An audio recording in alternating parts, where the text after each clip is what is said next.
नया जो परमाणु युद्ध का सायरन बज रहा है या फिर परमाणु बमों की जो होड़ की स्थिति दिख रही है वो है रूस और अमेरिका के बीच। अब आप कहेंगे रूस और अमेरिका के बीच ऐसी कौन सी परमाणु होड़ आ गई, अब ये क्या नया मोर्चा खुलने वाला है? बिल्कुल एक नया और विशुद्ध मोर्चा खुल रहा है, क्योंकि रूस और अमेरिका के बीच एक ऐसी ट्रीटी खत्म हो रही है जिसने दोनों देशों को अभी तक कंट्रोल किया हुआ था परमाणु हथियारों के मामले में। यानी बस 24 घंटे इंतजार कीजिए, 24 घंटे के इंतजार के बाद एक ऐसी तारीख आएगी जहां से अमेरिका भी बेलगाम और रूस भी बेलगाम, क्योंकि इनके बीच परमाणु हथियारों पर अंकुश लगाने वाली आखिरी संधि न्यू स्टार्ट खत्म हो रही है। शीत युद्ध के बाद से दशकों की मेहनत से बनाई गई यह आखिरी कड़ी टूटने वाली है। अब दुनिया की दो सबसे बड़ी परमाणु ताकतों पर कोई पाबंदी नहीं रहेगी। यह संधि तब खत्म हो रही है जब दुनिया में युद्ध के कई फ्रंट खुले हुए हैं। यह संधि क्या है, कैसे इसने रूस और अमेरिका को कंट्रोल करके रखा, कैसे इसने दुनिया भर के अलग अलग मुल्कों में परमाणु बमों की होड़ को कंट्रोल किया, कैसे इसने अमेरिका और रूस जैसे ताकतों को कंट्रोल किया, और जब यह संधि टूट रही है तो फिर विश्व में क्या हालात बनेंगे, यह सब जानना बहुत जरूरी है। क्योंकि कहते हैं संधि के टूटने के बाद पूरी दुनिया परमाणु विनाश की ओर जा सकती है, और इसलिए दोनों देशों में बहुत तेज हलचल है कि इस न्यू स्टार्ट संधि को दोबारा से साइन कर लिया जाए। पहले समझिए है क्या मामला है, इसको देखते हैं। एक कहावत है, बिन पानी सब सून, ठीक वैसे ही बिना संधि के दुनिया परमाणु विनाश के कगार पर खड़ी हो सकती है। तो सवाल यह है कि आखिर रूस और अमेरिका यहां तक पहुंचे कैसे, और इस संधि के खत्म होने के बाद क्या होगा। तो चलिए शुरुआत करते हैं इस कहानी की। हिरोशिमा और नागासाकी, जिसकी तस्वीर इस वक्त आप देख रहे हैं, इसी की राख से उठी एक ऐसी होड़ जो पूरी दुनिया में आग से भी तेज फैली, परमाणु बमों को बनाने की होड़। कहानी सेकेंड वर्ल्ड वॉर की है। सेकेंड वर्ल्ड वॉर के दौरान जर्मनी, अमेरिका, ब्रिटेन परमाणु हथियार बनाने की दौड़ में शामिल थे। अमेरिका के मैनहट्टन प्रोजेक्ट के तहत टॉप सीक्रेट रिसर्च की और पहले परमाणु बम बनाने की कामयाबी हासिल हुई, और इसका सबसे पहला इस्तेमाल किया गया पर्ल हार्बर के अटैक के बाद 1945 में जापान के हिरोशिमा और नागासाकी पर। अमेरिका ने जापान के इन दो शहरों पर परमाणु बमों का इस्तेमाल कर दिया।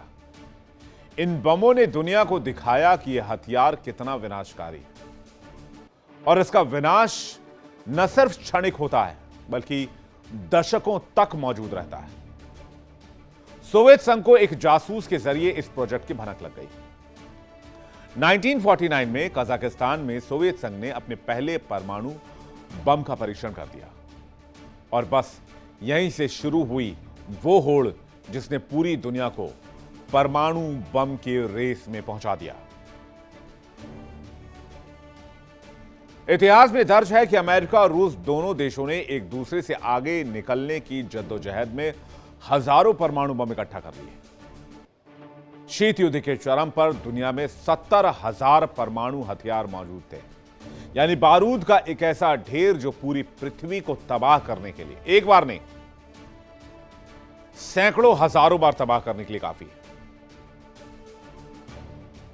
1962 में जब सोवियत संघ ने क्यूबा में अपनी परमाणु मिसाइलें तैनात की तो अमेरिका ने नौसेना से क्यूबा की घेरेबंदी करवा दी।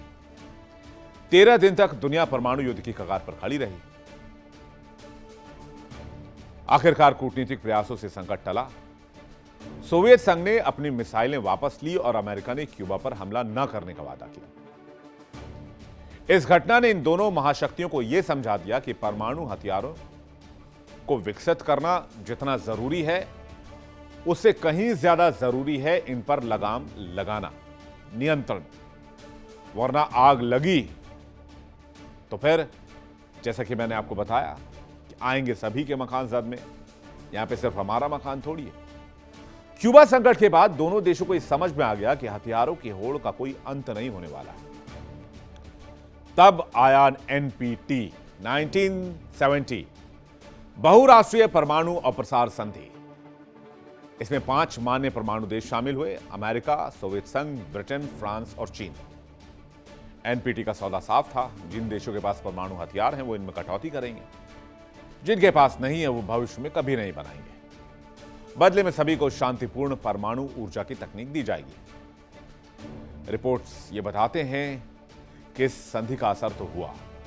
1960 के दशक में लगता था कि 40-50 देश परमाणु हथियार बना लेंगे, लेकिन एनपीटी के बाद सिर्फ 4 नए देश भारत, पाकिस्तान, इजराइल और उत्तर कोरिया इस क्लब में शामिल हुए और दुनिया में परमाणु होड़ स्लो हो गई, ये रेस धीमी पड़ गई। चलिए अब जानते हैं कि सॉल्ट से स्टार्ट तक में क्या हुआ। 1971, अब आप आ जाइए 1969 से।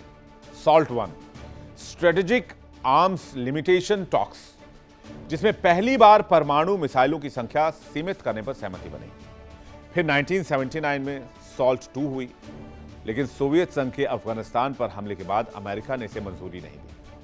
फिर भी दोनों देश इसकी शर्तों का पालन करते रहे। 1987 में मिखाइल गोर्बाचेव और रोनाल्ड रीगन ने आईएनएफ संधि की, यानी intermediate range nuclear force treaty. यह एक बड़ा कदम था। दोनों देशों ने 500 से 5,500 किलोमीटर रेंज की सभी परमाणु मिसाइलों को नष्ट करने का वायदा किया। तत्कालीन अमेरिकी राष्ट्रपति रोनाल्ड रीगन और सोवियत नेता गोर्बाचेव परमाणु हथियार मुक्त दुनिया बनाना चाहते थे और उनकी इसी सोच ने आईएनएफ संधि की नींव रखी। 2010 में बराक ओबामा और दिमित्री मेदवेदेव ने न्यू स्टार्ट संधि पर हस्ताक्षर किए। यह सॉल्ट का एक उन्नत संस्करण था।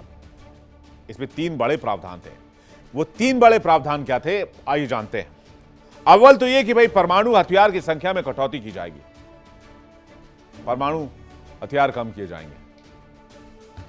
1550 घटाकर हथियारों को किया गया दोनों देशों में। फिर हथियारों की जानकारी देने के लिए बाध्य होंगे, दोनों देश परमाणु हथियारों की जानकारी साझा करेंगे। हर देश साल में 18 बार परमाणु ठिकानों का निरीक्षण करेगा। माना यह जाता है कि यह जो व्यवस्था बनाई गई यह बहुत प्रभावी मानी गई। अब दोनों देश एक दूसरे के परमाणु हथियारों पर नजर रख सकते थे। इससे भरोसा बना हुआ था। लेकिन कहते हैं कि अच्छे दिन जब तक हैं तब तक हैं, उसके बाद का तो ऊपर वाला ही मालिक है। 2020 में कोविड महामारी आई और निरीक्षण रुक गए। स्वास्थ्य सुरक्षा के नाम पर दोनों देशों ने एक दूसरे के ठिकानों पर जाना बंद कर दिया। वैसे भी वर्ल्ड वाइड लॉकडाउन लगा हुआ था। फिर 2022 में रूस ने यूक्रेन पर हमला कर दिया, जिसके बाद अमेरिका ने रूस पर सैंक्शन लगाने शुरू कर दिए। जवाब में रूस ने अमेरिकी अधिकारियों को अपने परमाणु ठिकानों पर निरीक्षण की इजाजत देने से मना कर दिया। 2023 में रूस ने न्यू स्टार्ट में अपनी भागीदारी निलंबित कर दी। हालांकि उसने दावा किया कि वो स्वेच्छा से संधि की सीमाओं का पालन करता रहेगा। बिना निरीक्षण के किसी को किसी पर भरोसा कैसे हो? अमेरिका ने आरोप लगाया कि संधि का उल्लंघन रूस कर रहा है। रूस ने जवाब दिया कि अमेरिका ही उसके निरीक्षकों को रोकता है। दोनों पक्षों ने एक दूसरे पर आरोप प्रत्यारोप लगाने शुरू कर दिए और इसी के साथ ये जो न्यू स्टार्ट संधि थी, जो दिमित्री मेदवेदेव और बराक ओबामा के बीच शुरू हुई थी, वो 2022 के बाद खटास में पड़ गई और इसकी मियाद फरवरी 2026 में खत्म हो रही है, अब से ठीक 24 घंटे के बाद। इसे एक बार 5 साल के लिए बढ़ाया जा सकता था। वो मौका 2021 में इस्तेमाल हो चुका था। यहां जरूरत थी एक नई संधि की। रूस ने प्रस्ताव दिया कि संधि को 1 साल और बढ़ा लिया जाए ताकि नए समझौते पर बातचीत के लिए थोड़ा वक्त मिल जाए, लेकिन अमेरिका ने कोई जवाब ही नहीं दिया। डोनाल्ड ट्रंप, जो अपने पहले कार्यकाल में कई अंतर्राष्ट्रीय समझौतों से बाहर आ चुके थे, उन्होंने सितंबर में कहा था कि संधि बढ़ाना अच्छा विचार रखता है, लेकिन इसके बाद कुछ हुआ नहीं। कहने और करने में, कथनी और करनी में जमीन आसमान का फर्क होता है भाई साहब, और यही हाल हुआ इन दोनों के बीच में। दुनिया की 2 सबसे बड़ी परमाणु शक्तियां अब किसी भी संधि से बंधी नहीं रहेंगी। दोनों के परमाणु हथियारों के ऊपर किसी का कोई कंट्रोल नहीं होगा, किसी की कोई निगरानी नहीं होगी। जो चाहे जितना चाहे उतना परमाणु बम बना सकता है इन दोनों में से। यानी हथियार नियंत्रण पर जो व्यवस्था बनाई गई वो चरमरा गई। न्यू स्टार्ट ट्रीटी टूट गई और अब अमेरिका और रूस परमाणु हथियारों की होड़ बढ़ाएंगे।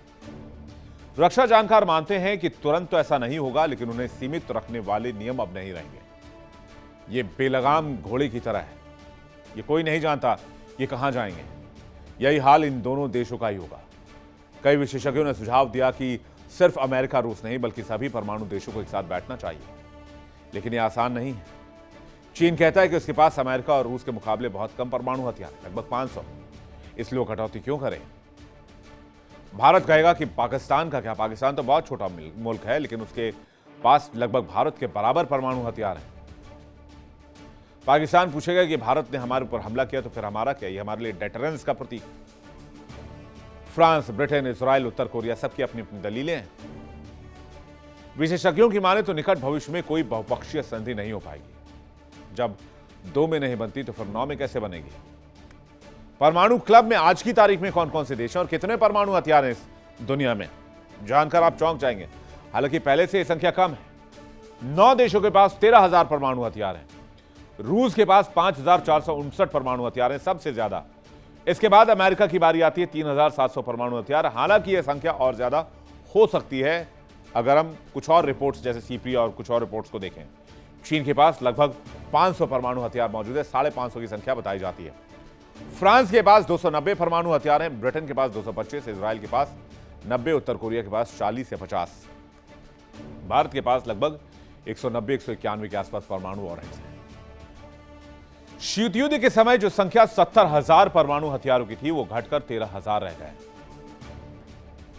तो एक बात तो मानी जा सकती है कि दुनिया शांति और प्रगति की ओर बढ़ना चाहती है, लेकिन 13,000 हथियार भी कम नहीं होते हैं। ये इतने हथियार हैं कि सैकड़ों बार पूरी दुनिया को तबाह किया जा सकता है, खत्म किया जा सकता है, इंसान विहीन किया जा सकता है। एक भी इंसान नहीं बचेंगे अगर इन हथियारों का इस्तेमाल हो गया पूरी दुनिया में। और इसलिए एनपीटी वो संधि जो अब बेईमानी होती जा रही है, 1970 की परमाणु अप्रसार संधि, जिसमें 191 देश शामिल हैं। इसका मूल सिद्धांत था कि परमाणु देश अपने हथियार घटाएंगे, गैर परमाणु देश हथियार नहीं बनाएंगे, लेकिन अब यह सिद्धांत टूट रहा है। पाकिस्तान और इजराइल ने कभी एनपीटी पर हस्ताक्षर नहीं किए। उत्तर कोरिया ने 2003 में से किनारा कर लिया। 2025 में अमेरिका और इजराइल ने ईरान के परमाणु ठिकानों पर हमला किया था। आपको याद होगा, वो तस्वीरें भी हमने आपको दिखाई थी जब ईरान के साथ परमाणु वार्ता चल रही थी। इससे परमाणु कूटनीति पर से विश्वास उठ गया और अमेरिका ने जिस तरह से पिछले 1 साल में पूरी दुनिया को चलाया है, ऐसा लगता है कि दुनिया में बस एक ही नियम रह गया है, जिसकी लाठी उसी की भैंस। यूक्रेन युद्ध में रूस ने बार बार परमाणु हथियार इस्तेमाल करने की धमकी दी है और इस ट्रीटी के खत्म होने के बाद, न्यू स्टार्ट ट्रीटी खत्म होने के बाद, दिमित्री मेदवेदेव जो कि पूर्व राष्ट्रपति हैं रूस के, उन्होंने कह दिया है 2 दिन बाद रूस दिखाएगा कि परमाणु खेल क्या होता है। इससे कई देशों को लगने लगा है कि अगर परंपरागत युद्ध में हार की नौबत आ जाए तो परमाणु हथियार डेटरेंस के लिए बहुत जरूरी हैं। यूक्रेन इसका सबसे ताजा और ज्वलंत उदाहरण है। यूक्रेन के पास कई परमाणु हथियार थे, लेकिन यूक्रेन ने 1994 में अपने परमाणु हथियार छोड़ दिए थे, बदले में सुरक्षा गारंटी के वायदे के साथ। लेकिन आज वो अपनी सुरक्षा के लिए पूरी दुनिया में भीख मांग रहा है। दक्षिण कोरिया और जापान जैसे देश सोच रहे हैं कि क्या हमने भी गलती की एनपीटी में साइन करके परमाणु हथियार न बनाकर। 2019 में ट्रंप ने अमेरिका को आईएनएफ संधि से बाहर कर दिया, आरोप लगाते हुए रूस इसका उल्लंघन कर रहा है। 2024 में रूस ने भी इसे पूरी तरह किनारा कर लिया। अब मध्यम दूरी की परमाणु मिसाइलों पर कोई रोक नहीं है। यूरोप फिर से उसी खतरे में जा रहा है जो शीत युद्ध के समय था। 2017 में संयुक्त राष्ट्र ने परमाणु हथियारों पर पूर्ण प्रतिबंध की TPNW बनाई। 93 देशों ने इस पर हस्ताक्षर किए, लेकिन किसी भी परमाणु देश ने इसे स्वीकार नहीं किया। रूस के विदेश मंत्री सर्गेई लावरोव ने कहा था कि परमाणु हथियारों को खत्म करने का लक्ष्य एक तरफा और घमंडी तरीकों से हासिल नहीं किया जा सकता। अमेरिका, रूस, चीन, फ्रांस, ब्रिटेन सभी ने TPNW को खारिज कर दिया और एक बार फिर से विश्व पर परमाणु बमों का बेतहाशा खतरा मंडरा रहा है, जैसे कि शीत युद्ध के दरमियान था। जरूरी नहीं कि इस बार भी भाग्य दुनिया का ही साथ दे, इंसानों के फेवर में हो। क्योंकि दुनिया उस समय से आज कहीं ज्यादा खतरनाक स्थिति में है। दो महाशक्तियां बिना किसी लगाम के परमाणु हथियार बना सकती हैं, तैनात कर सकती हैं और उनकी संख्या बढ़ा सकती हैं। रूस ने 2024 में अपने नवीनतम परमाणु हथियार ले जाने वाले कैरियर का परीक्षण किया। ट्रंप ने 2 परमाणु पनडुब्बियां रूस के करीब भेजने की घोषणा की। अब दोनों के बीच 3-13 का फर्क मिटता जा रहा है। चीन अपने परमाणु शस्त्रागार तेजी से बढ़ा रहा है। चीन ने कहा है कि वो अपने परमाणु हथियारों की संख्या 1000 के करीब ले जाएगा। उत्तर कोरिया भी नए परमाणु हथियार टेस्ट कर रहा है। पाकिस्तान भी नए होड़ में लग गया है। ईरान परमाणु हथियार से ही कदम दूर है। 1962 में क्यूबा संकट में दुनिया बाल बाल बची थी। तब नेताओं में सद्बुद्धि जागी थी और संकट टल गया था। लेकिन आज के नेताओं में वैसी सद्बुद्धि दिखती नहीं है। तो क्या दुनिया जंग के मुहाने पर खड़ी है? 5 फरवरी 2026 के बाद की दुनिया अधिक खतरनाक मानी जाएगी, अधिक अनिश्चित मानी जाएगी, अधिक असुरक्षित मानी जाएगी। और सबसे बड़ी विडंबना यह कि इस खतरे को रोकने वाला कोई वैश्विक नेता नहीं है जिसकी सर्वत्र मान्यता हो। तो क्या कल के बाद अमेरिका और रूस का भी फ्रंट खुलने वाला है? इस खबर पर हमारी नजर रहेगी। दुनिया इस वक्त जंग के मुहाने पर है और इसमें परमाणु हथियारों की रेस भी अब धीरे धीरे जुड़ रही है।